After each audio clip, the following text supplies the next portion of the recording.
Thank you. I once heard a magician get a hand like that before he started, and he finally told them that as an encore, he'd sing Yankee Doodle Daddy while he drank a glass of water at the same time. I know that most of you here are no strangers to briefings here or up on Capitol Hill. You've supported us in the past on so many crucial issues and so many crucial battles. That's why I know when you heard about the new economic bill, the Bill of Rights that we unveiled a week ago, you probably anticipated being invited here. In fact, some of you may even be thinking of that epitaph on a tombstone in the old cemetery. It read, "I expected this, but not quite so soon." But we've done much together during the last few years. In fact, seeing you also reminds me of another story. People are always saying I have a weakness for stories. I don't know how that got started. Anyway, this one's about an unforgettable American and a great musician, Louis Satchmo Armstrong. A tourist came up to him one day in New York and says, "I can't wait to hear your performance tonight. I'm on my way to get tickets right now. By the way, how do I get to Carnegie Hall?" Satchmo replied, "Just practice, baby, practice." Hard work, your hard work, the support of millions of Americans hasn't just brought us a long way in a few years, it's created a revolution. Sometimes the hardest thing in the world is to understand how the present will look to the historians of the future.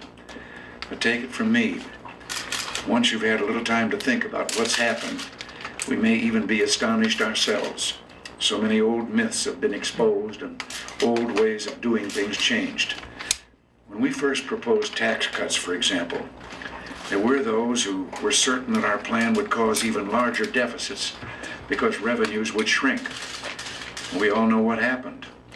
An economy featuring growth and opportunity produced $44 billion more in revenues by 1985. And then there were those who said our plan was a giveaway to the rich. Well, guess what?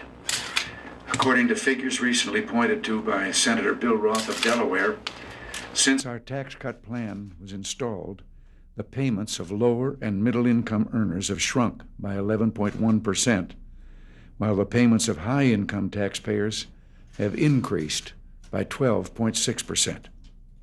Of the $44 billion increase in tax revenue from 1981 to 1985, 81.6% was paid for by the tiny 1.5% of all taxpayers whose income was over $100,000 a year. In fact, taxes paid by all those with incomes above $50,000 rose by $63.5 billion, and this allowed for a substantial $18.9 billion tax decrease for those with incomes below $50,000. And then finally, there were those who said that cutting taxes would cause more inflation. Boy, do I remember that one. Believe me, the now embarrassing quotes make a lengthy list. Anyway, after 2 years of back-to-back double-digit inflation, the first time that had happened since World War I, we saw inflation head downward and stay down. Today it's between 3 or 4%, and once again the critics were wrong. There were other stories too, not just predictions that unemployment was going to go higher, but that high levels of unemployment were here to stay. Some folks even said we had to get used to unemployment rates of 7 or 8% or even higher. But we created over 13 million new jobs instead, and last month the total unemployment rate hit an even 6%. So you see, it's more than a question of just silencing our critics. America astonished the world. Chicago school economics, supply-side economics, call it what you will. I noticed that it was even known as Reaganomics at one point until it started working. All of it is fast becoming orthodoxy. It's not just that Milton Friedman or Friedrich von Hayek or George Stigler have won Nobel Prizes. Other younger names unheard of a few years ago are now also celebrated. People are reading George Gilder. They know what the Laffer curve is.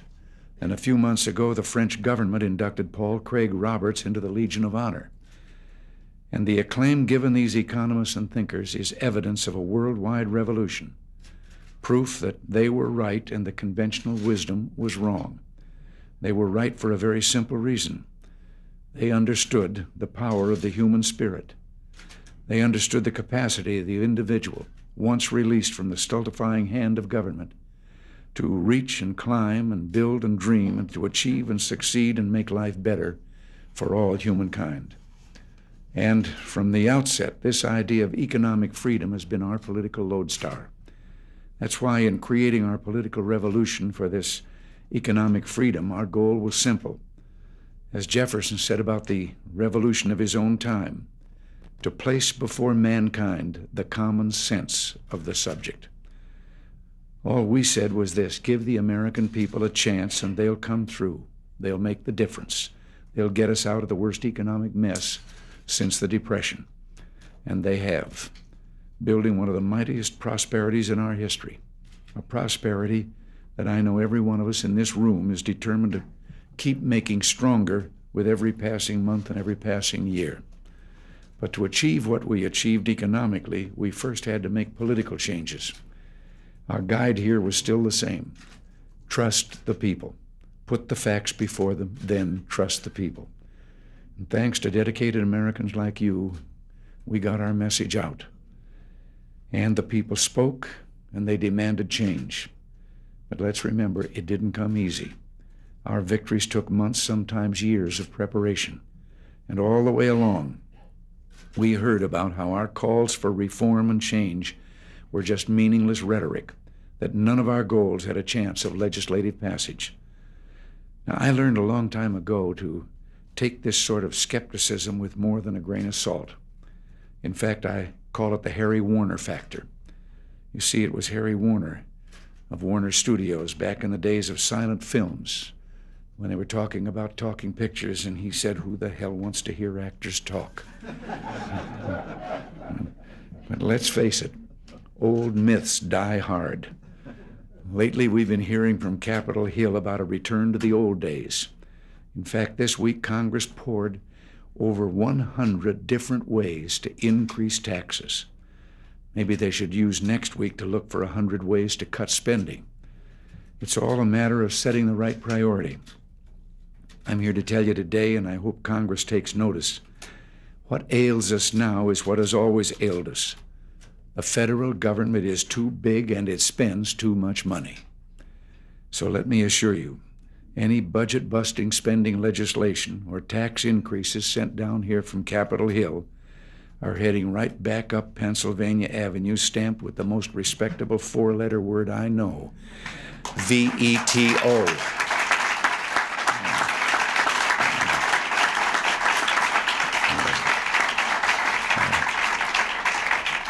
But think of this, too. Hasn't the time come to get around this year-in and year-out battle on the budget and taxes?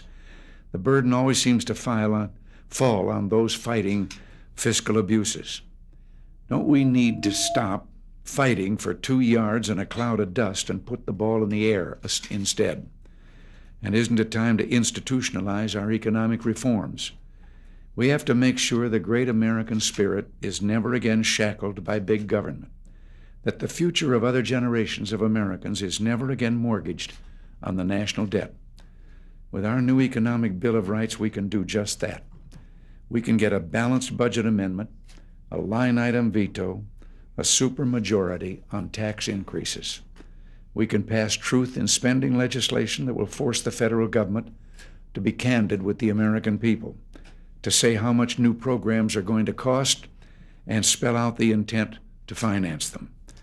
And by packaging these changes into a Bill of Economic Rights, we're only making our message easier to understand. And we're making that larger point I talked about earlier. There is no end to what the human spirit can achieve if it is left alone to strive and succeed. We know freedom works politically.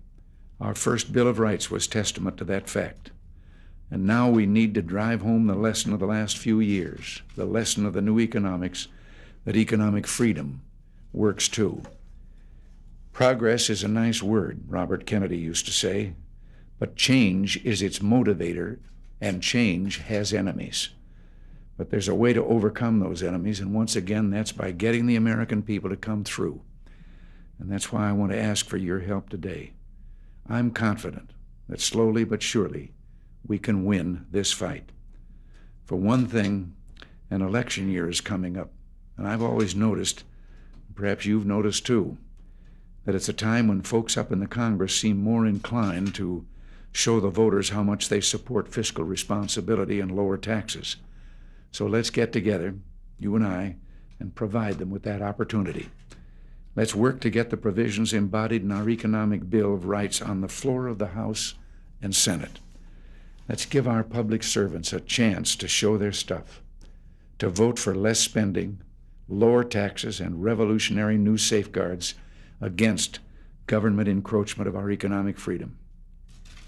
I want to thank all of you for coming by today, and I know that you're all thinking now, will he loan me the helicopter so I can get out to Rehoboth? Well, believe me, I understand that thought. I'd like to go to the beach myself. But you know, tonight's a full moon. And with all that budget-busting legislation under consideration, I just think I better stay in town. I want to just say one thing to you, again about those figures, to make a point definite with you. Those figures about the people in the upper brackets paying more, a greater share of the tax burden than they were before the tax cuts. Now, what we did was completely different than those who have said, well, you know, tax those people up there, the fat cats. We're hearing more of that today. Why are they paying a higher percentage at lower tax rates? Because when you make it worthwhile, the tax shelters don't look as attractive, and there's a reason to have a little ambition and make a dollar if you can keep more of it. Remember back when it was a 90% bracket? I was in Hollywood at the time. You'd be surprised how many actors started turning down parts after they got in that bracket. Who wants to work for 10 cents on the dollar? So that's exactly what has happened in this instance.